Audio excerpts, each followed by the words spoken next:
महाराष्ट्र का बहुत बड़ा पर्व माना जाता है गणपति उत्सव। जी हाँ, महाराष्ट्र में गणपति उत्सव एक ऐसा त्यौहार मनाया जाता है। 11 दिन का यह त्यौहार होता है। गणपति बप्पा के जगह जगह पे पंडाल लगाए जाते हैं। जैसी भक्ति भाव होती है उस तरह से कार्यक्रम किया जाता है। एक कार्यक्रम यह था जो कि महाआरती के रूप में महिलाओं के द्वारा आरती की जा रही थी। तो अपने अपने तरीके से सभी लोग भक्ति भाव में लीन होकर बप्पा की 11 दिन की सेवा करते हैं।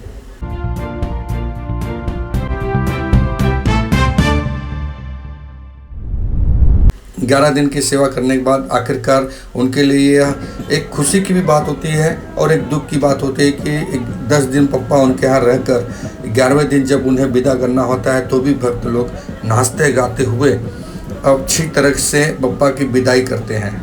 हालांकि उनकी आंखें नम होती है क्योंकि 11 दिन जब बप्पा पंडाल में और घरों में बैठे रहते हैं तो वहाँ पे जो माहौल होता है वो भक्ति में माहौल होता है। उसके बाद जब विदाई होती है तो बप्पा जाते हैं तो घर सूना हो जाता है। लेकिन बप्पा जरूर जाते हैं, लेकिन अपना आशीर्वाद वह पूरे परिवार को और वहाँ के आसपास के क्षेत्र के जितने भी भक्त होते हैं उन सभी भक्तों को बप्पा अपना आशीर्वाद देते हैं और आशीर्वाद देने के बाद ही विदाई लेते हैं। ऐसे ही विदाई का सिलसिला चलते रहता है। रास्ते पे कई स्टॉल लगाए जाते हैं, जहां पर एक ऐसा स्टॉल वर्सोवा में देखा गया जो कि नारी सम्मान संगठन की डॉक्टर सुंदरी ठाकुर जी हैं। उनके द्वारा एक यहाँ पे बच्चों को और बड़ों को खाने का जो कुछ कह सकते हैं कि अल्पाहार की जो चीज़ें होती है उसका स्टॉल लगाया गया था। बच्चों को वेफर, बिस्किट, फ्रूटी, पानी इत्यादि वगैरह बांटे गए। डॉक्टर सुंदरी ठाकुर समाज सेवा में और नारी के लिए खड़ी रहने वाली एक ऐसी महिला है जिसका चर्चा पूरे मुंबई में रहता है। इनके स्टॉल पर पहुंचे नवनिर्वाचित उत्तर पश्चिम मुंबई के सांसद जो कि खासदार श्री रविंद्र वायकर जी अपने धर्मपत्नी जी के साथ, और पहुंचते ही उन्होंने सबसे पहले सुंदरी ठाकुर जी को और उनके कार्यकर्ताओं को गणपति बप्पा का प्रसाद दिया और प्रसाद देने के बाद वह स्वयं प्रसाद ग्रहण करके उनके स्टॉल पर खड़े रहे। सुंदरी ठाकुर जी का जैसा व्यवहार है वैसा ही वो सम्मान भी करती हैं। तो रविंद्र वायकर जी और उनकी धर्मपत्नी का वहाँ पे शॉल देकर और पुष्पगुच्छ देकर सुंदरी ठाकुर जी के द्वारा उनका स्वागत सत्कार किया गया। सुंदरी ठाकुर जी रविंद्र वायकर जी को अपना भाई मानती हैं और वायकर जी की वाइफ को अपनी भाभी मानती हैं। और वायकर जी के साथ में जो भी कार्यकर्ता आए थे सभी लोग का यहाँ पे सम्मान किया गया शॉल पुष्पगुच्छ देकर।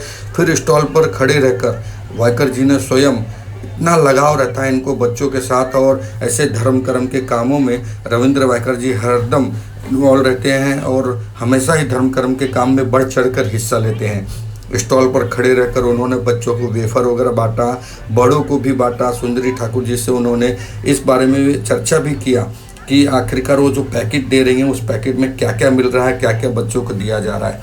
यह पूरी जानकारी लेते हुए रविंद्र वायकर जी स्टॉल पर कम से कम आधा से पौना घंटा खड़े रहकर जो गणेश भक्त थे, जो गणेश भक्त आए हुए थे या जो गणपतियाँ वहाँ से गुजर रही थी, उन सभी गणपति पंडालों के कार्यकर्ताओं को उन्होंने अपने हाथों से वितरण किया और उनकी सेवा करते हुए वहाँ से इजाज़त लेते हुए सुंदरी ठाकुर जी के स्टॉल से रविंद्र वायकर जी अगले पड़ाव के लिए निकल गए।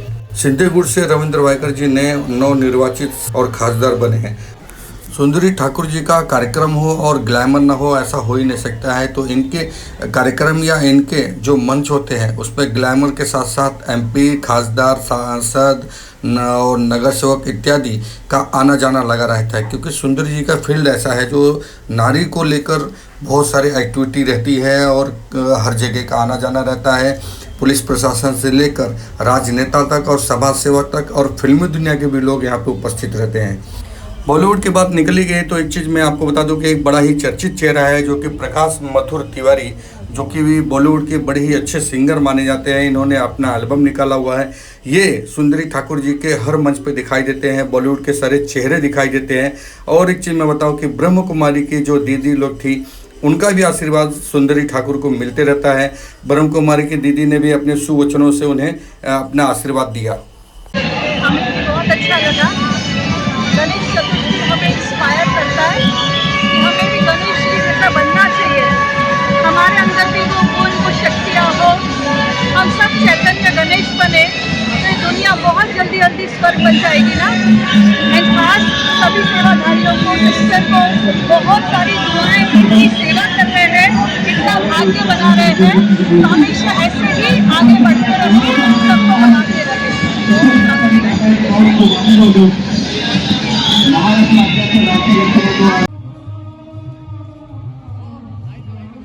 सिंगर, नेता, नगर सेवक, एमपी, सांसद सभी का यहाँ पर इस मंच पर आना जाना लगा रहा। सुंदरी ठाकुर के द्वारा, उनकी टीम के द्वारा, नारी सम्मान संगठन के जितने भी पदाधिकारी हैं सभी के द्वारा उनका यहाँ पे स्वागत सत्कार किया गया। अब यह नज़ारा जो मैं आपको दिखा रहा हूँ यह है विसर्जन स्थल का नज़ारा है। जब गणपति बप्पा को उठाते हैं, विसर्जन के लिए ले जाते हैं, तो वहाँ पर यह पहली आरती होती है।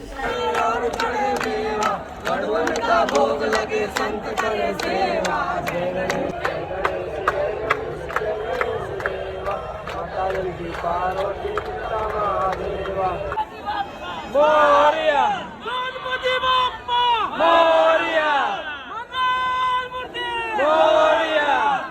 अब यह जो नज़ारा मैं आपको दिखा रहा हूँ यह गणपति बप्पा का विसर्जन का नज़ारा है, क्योंकि सारे कार्यक्रम ऐसे चलते रहे। सुंदरी ठाकुर जी का कार्यक्रम 6 बजे से लेकर रात के 1:30 बजे तक चलता रहा। 1:30 बजे के बाद गणपति बप्पा का विसर्जन जो था वो सब जगह शुरू ही था। तो ऐसे ही एक विसर्जन मैं आपको दिखा रहा हूँ जहाँ पे गणपति बप्पा का विसर्जन किया गया और गणपति बप्पा को अगले बरस तू जल्दी आके नारे से जय घोष लगाकर गणपति बप्पा को विदाई दी गई। मैं संजय मिश्रा, लोकमित्र।